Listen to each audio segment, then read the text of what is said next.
Hi folks, how's it going? My name is Emmet Byrne. I'm a producer on Warhammer Age of Sigmar Soulbound for Cubicle 7.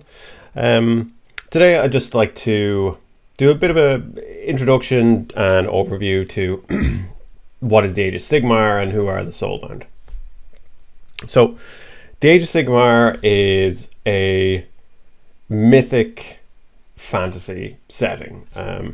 It's full of gods and monsters and demons and and regular people trying to survive in this almost post-apocalyptic landscape.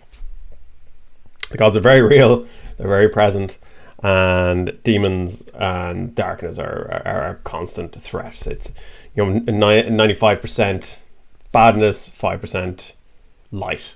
You've these kind of bastions, cities of Sigmar, free cities, where people manage to survive and carve out an existence, but most of the rest of the world or the realms are full of darkness and destruction.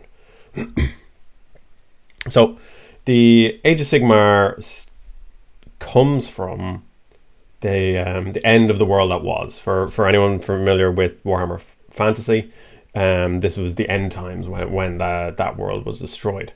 Sigmar, when that happened, Sigmar the God King, the world exploded and he went flying through the cosmos and clutching onto this last hunk of rock from the old world called Malice. Sigmar was found by Dracothion, the celestial drake, who kind of awakened him, and then Sigmar went and awakened the other gods and found some of the gods from the old world and new gods. And he found Nagash and Alariel and Grimnir and Grugni, the Dwarden brothers.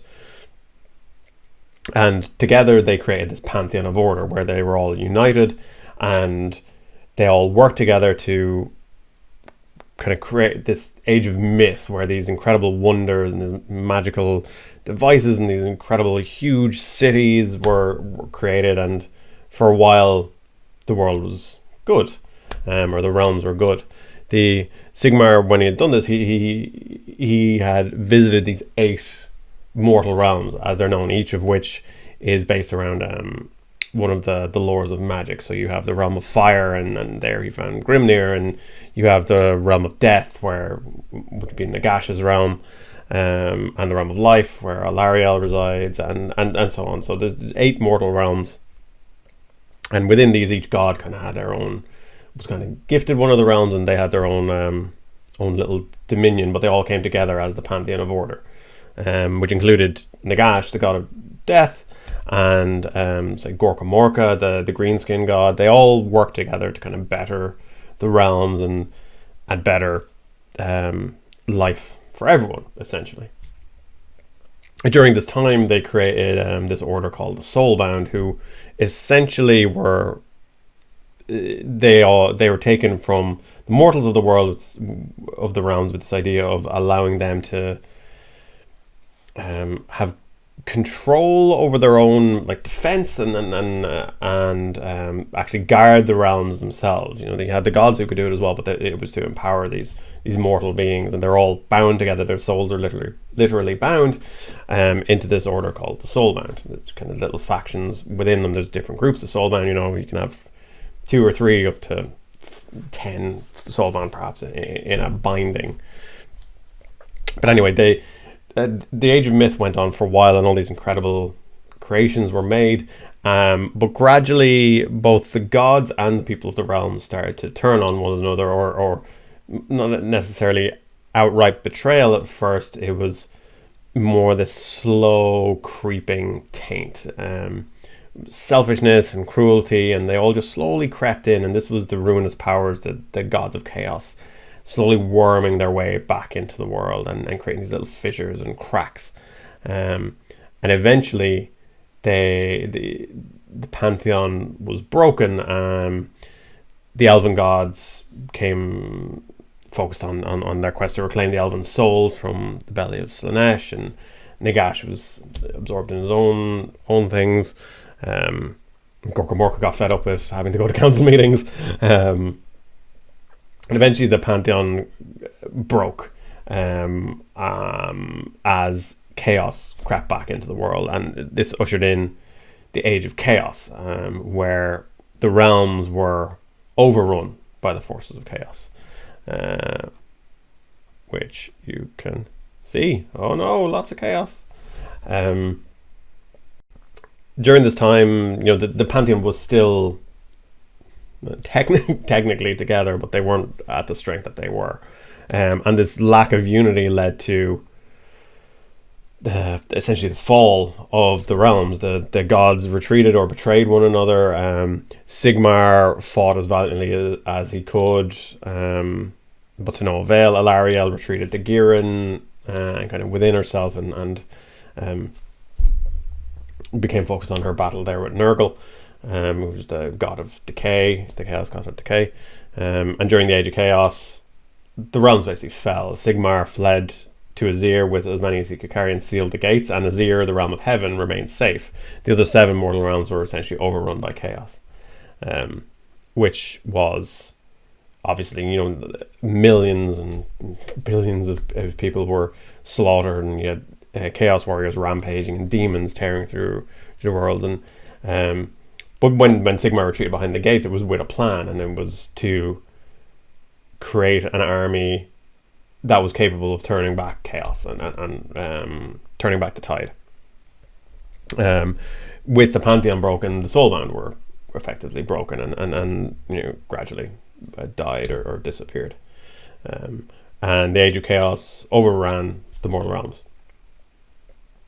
But as I said, Sigmar was building this army, and this army were his Stormcast Eternals. They were these demigod-like beings forged from the souls of mighty and powerful mortals from the realms, plucked from during the Age of Chaos, or some even taken from the souls of long dead warriors or heroes, and then forged into these new bodies, different from their older souls, or kind of shattered on the anvil of apotheosis and reforged into this new soul. And they have their bodies are bigger. They're kind of like the epitome of kind of perfect human potential, essentially.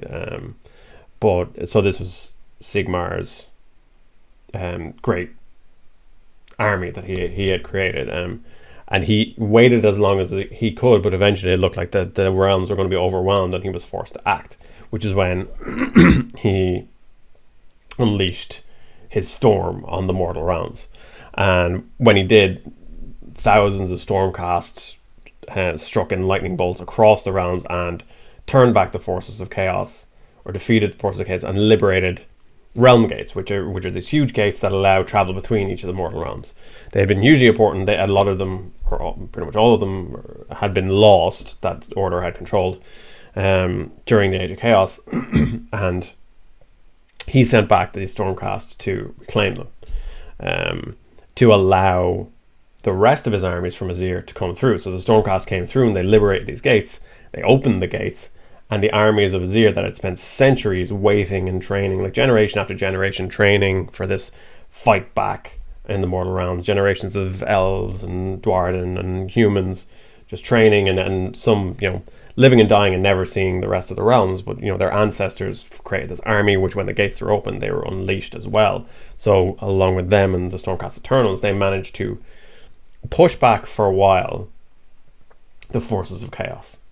And from there, they created these cities around the realm gates. They reinforced them and started gradually built out in rings, this very orderly fashion of reinforcing the realm gates, building these cities around them, and creating these bastions of light within impenetrable darkness of the realms. Now, Ozarkorn, the blood god, was delighted to have more people to butcher when he came back, because I'm sure he had gotten sick of winning. But nonetheless, these bastions of order had been founded, and there was now cities and actual civilization. And some of the people who had somehow managed to survive during the Age of Chaos were reclaimed and came into these cities. And then you had also settlers who had come from Azir, and they helped build out these cities. So you have these Azerite settlers coming into these cities, and then you have the locals effectively from the realms all meshing together. But there's plenty of tension. There's people. There's a bitterness towards those who fled behind the gates, and then the Azerites view a lot of the people who stayed and managed to survive as potentially chaos tainted barbarians. But nonetheless, it was better than what came before. So we have the Age of Sigmar. This is the Age of Sigmar, when Sigmar's Storm comes and smashes chaos and breaks them temporarily and allows order and the mortal races a chance to reclaim the cities and create something for themselves. But unfortunately, Nagash, the Undying King, God of Death, had set a plan in motion, millennia of planning. He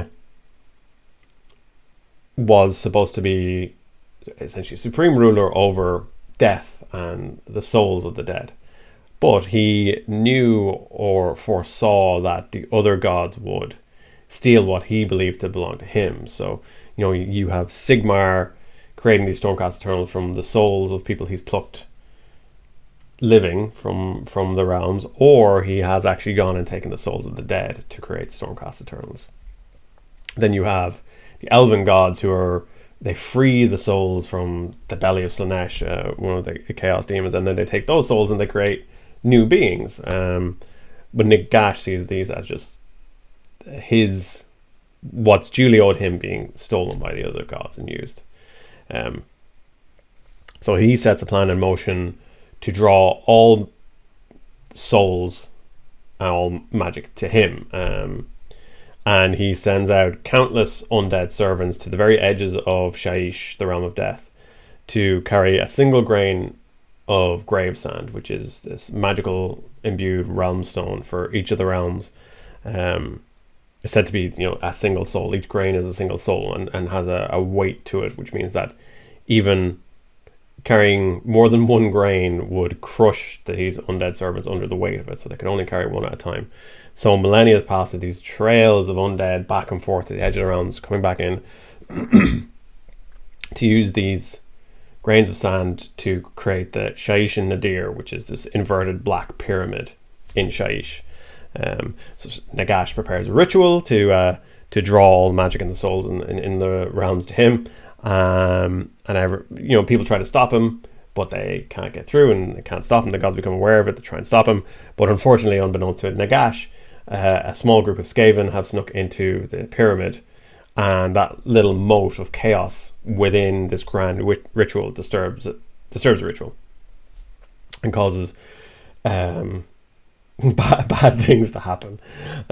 So Nagash absorbs as much of the magic and the souls as he can, and he reverses the flow of the magic in the realms, because in Shaiish, in the realms, generally the magic is most powerful at the edges. So even if you go there, you're dealing with the personification of that type of magic. So at the edge of the realm of fire is just red, the white hot flame. You cannot survive there. At the edge of the realm of life is just constant life. You could be born and grow old and die and turn into soil and grow into a tree, and the tree could then wither and die in the space of a few seconds. It's just this cycle of life. It's the realm taken to the nth degree at the very edges. But what Nagash did was inverted that. So he brought the flow of magic to the center of the realm to him in Shaiish. But with the Skaven getting involved, it screwed it up. He absorbed as much of the magic as he could, and then it exploded from him. It changed how magic worked in the realms. So you have things like these endless predatory spells, which are almost like living spells that erupt around the mortal realms when wizards try to cast spells, and they actually prey on people, and they move, and they're almost impossible to destroy. All kinds of stuff happened, but this became known as the Necro Quake, and the dead rose across the mortal realms and waged war on any of the bastions of order and chaos as well. They indiscriminate who they fought, but the bastions and cities of order were all devastated during the Necro Quake. which brings us up to right around where the story of Soulbound starts, where Sigmar and his Stormcast Eternals and his Forces of Order are stretched thin, and he, while on good terms with some of the gods, he always would have been on good terms with Grungni, but Grungni has seemingly disappeared. We don't know whether Sigmar is still in touch with him, but he's not to be found. He's on better terms with Alarielle now. Alarielle now, in her war aspect, has begun to take the fight to Chaos as well. So Nagash knows that he can't win by himself. His Stormcast Eternals are stretched thin. He knows there's a flaw in the reforging process, and that every time they die, they come back and just something's different and something's not quite right. So he looks to the past and to the Age of Myth and to the Soulbound, and as a way of almost like an olive branch to try and sort of reforge that pantheon of order, he calls out to the other gods to join him again in resurrecting this order, the Soulbound. Alarielle agrees. Some of the other gods less so. Gorka Morka, who was once part of the pantheon, did not agree. But then you have some of the Elven Gods. Marathi, not quite a god, but she agrees, and wherever Grungni is, he is loyal to Sigmar, so generally on his side. But then you have some of the Elven Gods will be on the side, and some of them are impossible to contact.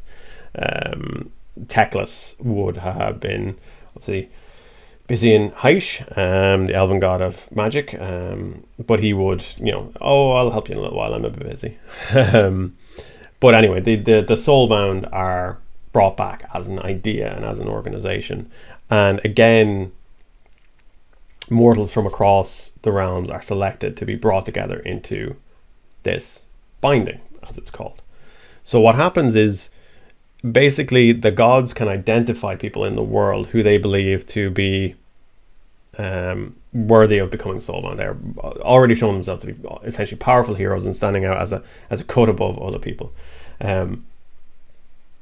They are brought together. They essentially can volunteer to become Soulbound. They make a deal as part of becoming Soulbound with the gods, either with all of the gods or with one god in particular, and they tie themselves together into the realm. So a Caradron might agree to become Soulbound for unfettered access to ether gold, or similar with a Fire Slayer. They might ask for just a lot of gold in payment, or gold to be funneled back to their lodge, to allow them to get Urgold, which is this magical gold that they believe holds the spirit of Grimnir, their lost god. So whatever reason you have, there is a reason to become Soulbound and why they join together. But once you agree, you are brought together as a group. Generally, what is tried to done, the powerful wizards from the Collegiate Arcane or from the Stormcast Eternals, Sacrosanct Chambers, they can almost see how certain souls synergize together and a harmony between them, and they try and put harmonious souls together to create this kind of tapestry of the binding, and there's almost music to it. It's not always possible, so you do get these almost discordant groups of Soulbound, which is something we might explore in the future. But for now, your group is one of these groups of Soulbound, and you've agreed to be bound together. So what does that mean? The Soulbound, each group is called a binding. Your souls are literally bound to the people around you. You are bound to them for life or until you die, and as part of that, you can draw on each other's spirit and soul to empower yourself. So in the game, it's called soul fire. It's this energy that you can draw from the binding to push yourself beyond the limits of regular mortals. It's a precious commodity, and it's slow to come back, and as the spirits of each of you can become drained, but as you're bolstered, the soul fire comes back and you can use it. Mechanically, it lets you do a lot of cool stuff. One of the other major things of being soulbound is you're your soul, Nagash can't get your soul, which is a huge thing for a lot of people. So when you die, your soul essentially explodes and returns to the mortal realms, and Nagash can't claim it, which is very important to a lot of people. The idea that they can never come back as undead, for particularly for species or factions like the Idoneth Deepkin, where they, for countless centuries or millennia, they were trapped in the belly of Slaanesh, and they are so precious about their souls because it's such a rare thing in the Idoneth. Being able to protect your soul from, again, being enslaved by Nagash, not again being enslaved, but being enslaved again, but this time by Nagash, that's a very tempting thing for an Idoneth, and you can get other things with that as well, and whatever the gods agree to offer you, it's, if it's an Idoneth, they get to keep all the souls that they reap, so there's a lot of different reasons that your character might become soulbound, but once you're part of essentially this mystical order, and your different members of Soulbound could be kind of allied to different gods. You might have joined as a daughter of Cain. Marathi might have said, "Hey, go join Soulbound. I think you're great." When in truth, she's actually trying to get rid of you because she might fear you. But she'd go and join the Soulbound, and you're not my problem anymore. For Alariel, she will the Sylvaneth, who are Alariel's children, these kind of plant-like species. They do not want to become soulbound because it severs them from a bond to the rest of their species. But if Alariel asks them, they will absolutely do it because it's almost an honor, and it's a way of protecting their species. So it's a much more honorable thing for them. For Fire Slayers, it could be an honorable thing, but it also could be they get gold from it, or their lodge gets gold. So there's a lot of different reasons that the characters might be soulbound. The actual binding ritual itself, we have some lovely art here, is done in Azerheim generally, and you can see it being performed here by a number of Lords Arcanum of the Stormcast Eternals. It takes a group of powerful mages or wizards to bind the souls together. Sigmar has taught the ritual to the Lords Arcanum that he chooses to create bindings, but the other gods would have their own servants who might be able to do it. Alariel might have her servants who would be able to do it. Teclis, being the god of magic, would have been integral in creating the actual ritual that allows it to happen, but he might have his own mages and wizards who are able to perform this ritual. Here we show the Stormcast doing it. So when you're playing, you don't have to be bound to Sigmar particularly. You could be bound to any of the other gods. We have a whole chapter on the gods that you could be bound to. That's pretty much it. That's you caught up on the Age of Sigmar and the Soulbound. When you're playing the game it's heroic fantasy. But there's a lot of horror to it. You are already powerful heroes going out and fighting these incredible threats. You are fighting waves and hordes of enemies at a time, but you might be strong and powerful, but you are not by any scale the most dangerous thing out there. You're more powerful than regular people. You're almost as powerful as a Stormcast Eternal, but just like Stormcast Eternals can die, your characters can die, and there are plenty scarier things out there for you to face. So, a little grot isn't going to be much of a problem to you, but if you're facing down a vermin lord or one of the or a keeper of secrets or something like that, then you're going to be in trouble. The adventures are much more on a grander scale.